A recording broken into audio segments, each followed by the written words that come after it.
In today's conversation, we are going to talk about the power of one more. Let's get into it.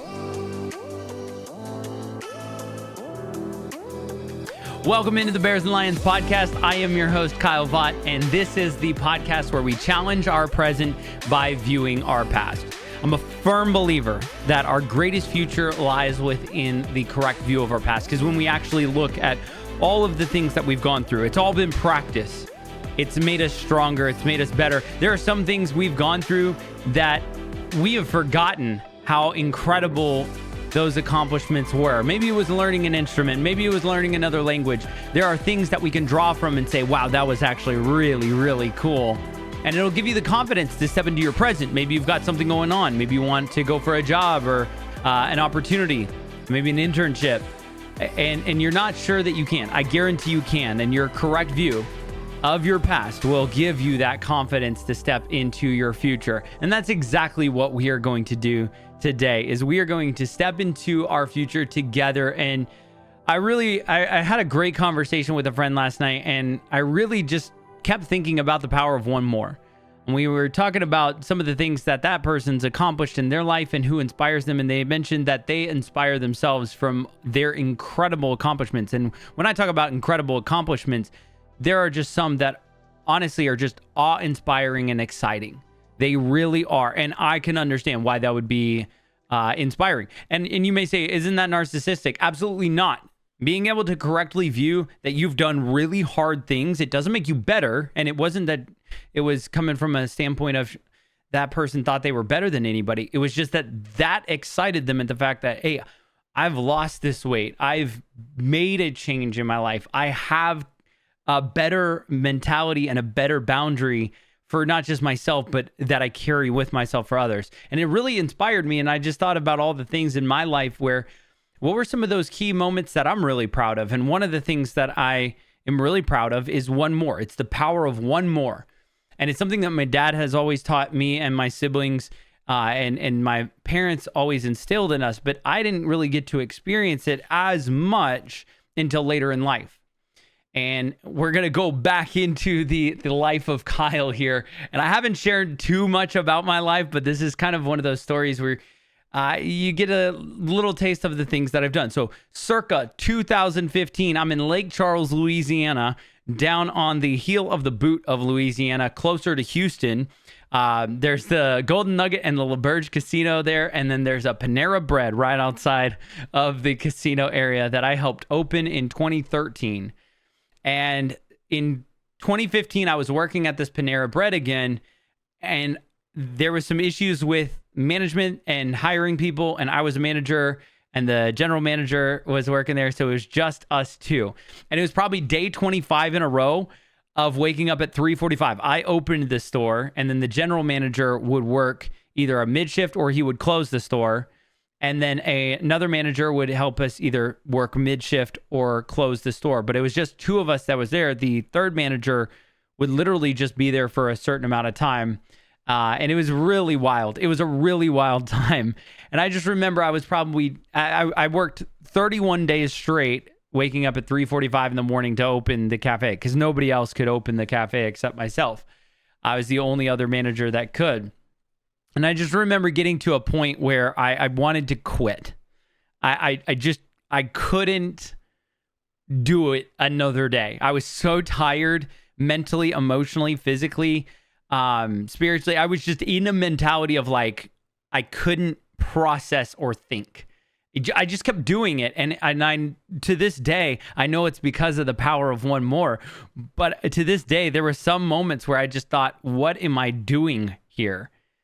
Like a week would go by and I couldn't tell you what I ate that week. I couldn't tell you what I did that week. I couldn't tell you anything other than the fact that that week existed in 2015. And I just remember thinking, I cannot do this.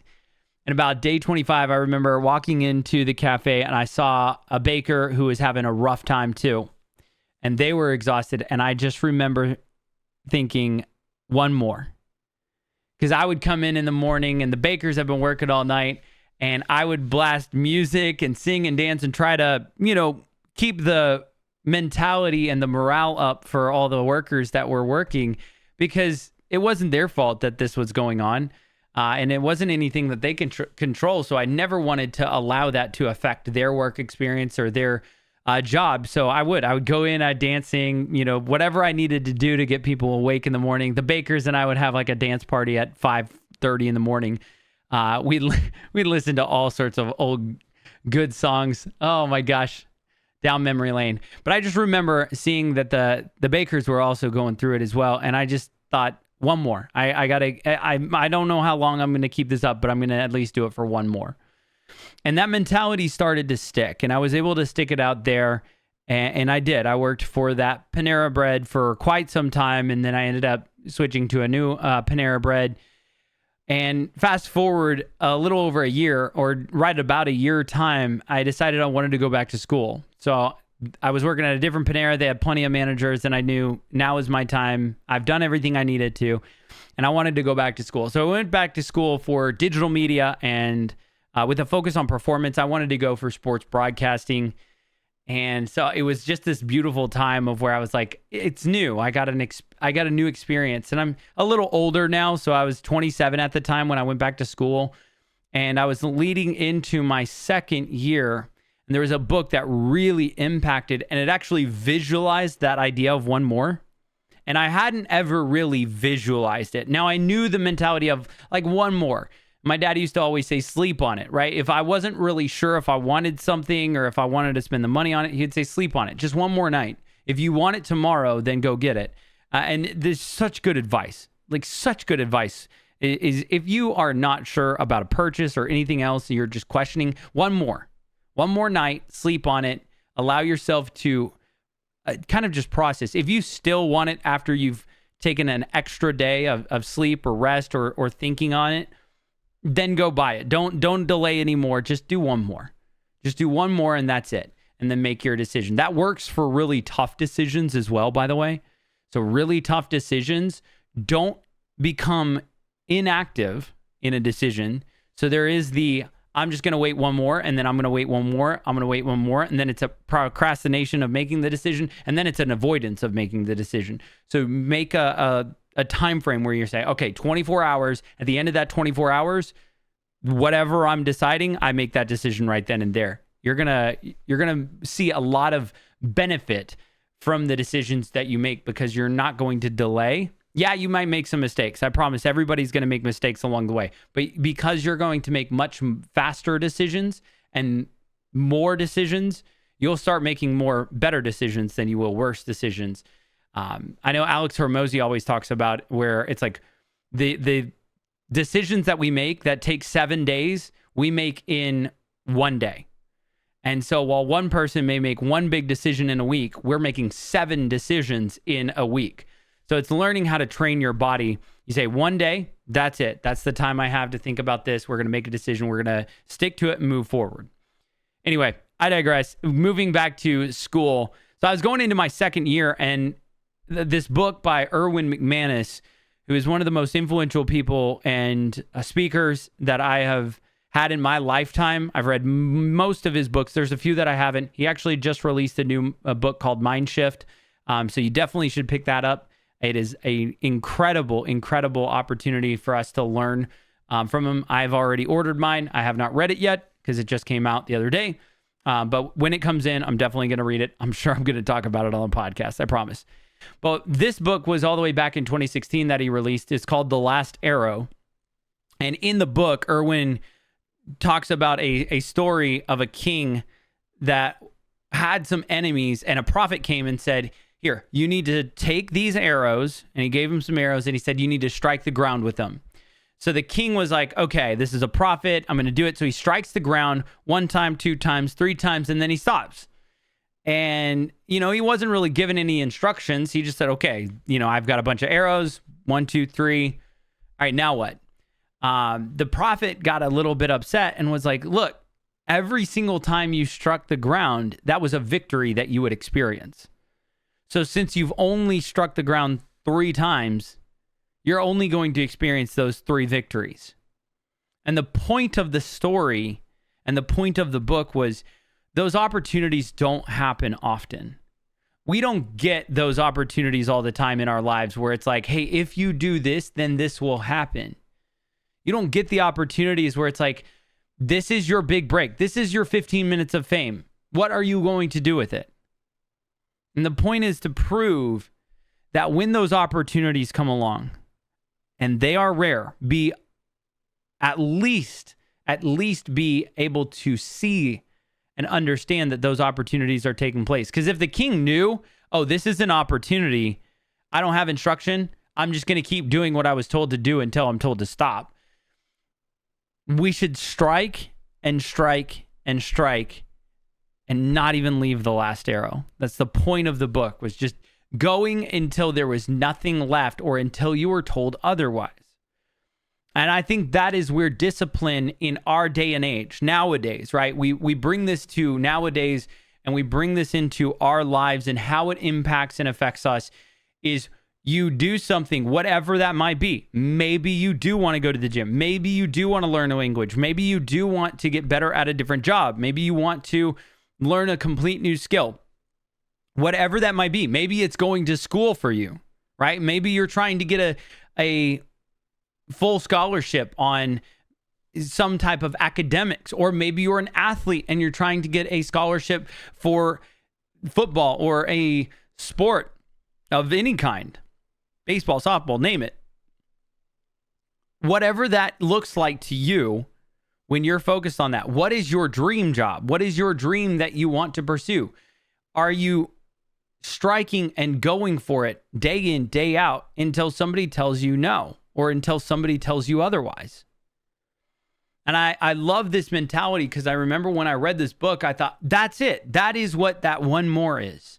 That is what that power of one more. You just go one more until somebody says, okay, now do this, right? You just go. And in fact, I know some trainers that they have that mentality as well, right? They will get so much more out of you when you do that one more, right? They'll say, okay, let's do this. We're going to do this set of 8. All right. We're going to do 8 reps. Let's do this set. Let's go. And then it's 7, 8, one more, 9, one more, 10, one more, 11, one more, 12. All of a sudden you've done 4 more reps. And you start seeing that motivation, that push, that desire, and it can honestly inspire you every time you see yourself do this. So back to my friend and the conversation I was having last night, it is okay to be inspired by yourself. I think that is okay. It's not okay to have a narcissistic view that I'm so awesome, I inspire myself because I'm just so incredible. No. But from a correct view of, hey, I've lost this weight. I put in the work. Nobody came in and said, hey, wake up at this early, go to the gym every single day, don't eat this food, don't eat that food, give up sodas, etc. No more alcohol. You only are able to eat protein and this amount of food and go for it. This is your diet. No, this is you. Right? If you've done that, if you have put yourself through that, I think it is absolutely understandable and respectable to say, I've done something hard. This is what I am capable of doing. And that is inspiring. And I think it's so cool because as we develop these skills and as we kind of hone those skills a little bit, maybe we adapt those skills a little bit from all the other things that are going on in life, right? Social media is just like, look at me, look at me, look at me. It's in your face all day long. You got people who are posting so many filters that you can't tell what they actually look like. You won't know who they actually are because they only post about the flashy good things. Oh, look, I've got, this or that, or people will post a picture of, anything. I'm guilty of this. I'll post a picture of like me on a weekend just going for a walk and I'm like, wow, it's beautiful out here.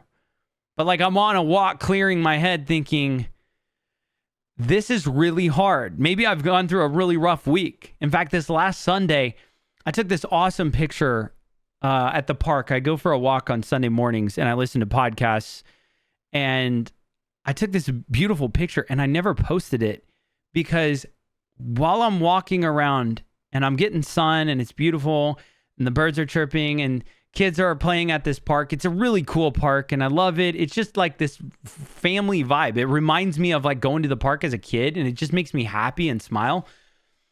But I just remember thinking as I'm walking this path and listening to this podcast, like, what I'm doing is actually really tough. I've set this goal where I'm waking up early every morning and I'm going to the gym, and I've been tired. And I really just started kind of thinking maybe I shouldn't post that because that's not how I'm feeling right now. It's a beautiful picture, but I'm not feeling that way.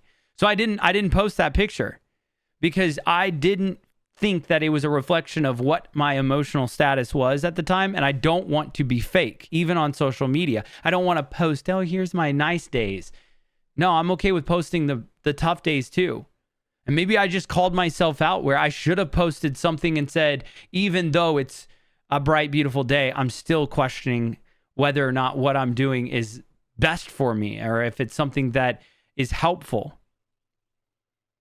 But this week, it's been the whole week. It's been almost like this funk for a few days in a row where I wake up in the morning and my alarm goes off and I take a picture of my watch and I just think, I don't know if I want to do this today. I want to take a rest day. And there's nothing wrong with that. But the problem is I don't need a rest day. I'm not working myself out to where my body is aching or anything like that. I don't know. The only reason why I want to rest, it's not because my body aches or I'm not getting enough sleep or I'm not getting adequate food or water or anything. The only reason why I want to stop is because I'm tired. Like that lazy tired, not physical tired, not mental tired. Because I feel sharp, I feel good. I love waking up in the morning and I love getting that workout. But I have that little creeping conversation in the back of my mind, like the covers are so comfortable and it's fall and I'm sleeping with my window open, so it's nice and crisp in the morning and cold. And I like the feeling of just cuddling up and getting a little bit extra sleep. And I have just kept saying, one more day, one more. I don't know if I'm going to go to the gym tomorrow, but I know I'm going to do it today. I don't know what it's going to look like the rest of the week, but I know I'm going to do it one more. So tomorrow, when I wake up in the morning, I don't know what I'm going to do, but I know I'm going to try to go one more. And I'm going to talk myself into doing it one more. And here's the thing. When I actually go every single day, this morning was no different. I went to the gym and I loved it. Oh, as soon as I got on the Stairmaster and I activated my glutes and my body and I started kind of feeling loose, and then all of a sudden the next thing I know, I'm like, I'm ready to do whatever I need to do. I did a great back routine. I did rows. I was able to do abs and my obliques. I was like, yes, like this is awesome. Got done with the gym, went, got a shower, felt great. It was incredible. And my point to all of you is one more. When you feel like you can't take another breath, take one more. When you feel that you can't take another step, take one more. When you feel like you can't take another setback or another breakup or another chance on the future that you've always wanted, take one more. I promise you, you will thank yourself if you stop giving in every time you don't want to do something just because it's hard. Take one more. Build that discipline. Everything you can and everything you want and everything that you're capable of is on the other side of taking one more step. So I hope that this week you may be going through something super tough. You may be in school and you're in that semester area where you start having those assignments due. You may have a bunch of stuff going on with work and people are leaving, and you may have other areas where you're just like, I'm not sure what to do with my life. Maybe you've gone through a breakup or a family loss, or you've lost a loved one. Whatever that might be, do not give up. I promise you, take one more step. You're going to make it. No matter what you do, take one more step. That's going to do it for this conversation. I hope that you will all have a wonderful week. If you want to follow me on socials, you can find me on X/Twitter at Kyle Vaught. That's KYLEV as in Victor ATT. On Instagram at Kyle_Vaught. That's the only one that's changed. I would love to have Kyle Vaught, but I don't know who has that. I think I do, but I don't know. And then you can also find, if you're watching on YouTube, thank you so much. Hit that like and subscribe button, please. Really helps out. Comment. Let me know how your one more works for you. For everybody else, you can find me on Apple Podcast and Spotify. I appreciate the support. I hope that you all have a wonderful week. Remember to give grace, show love, and as always, stay stellar.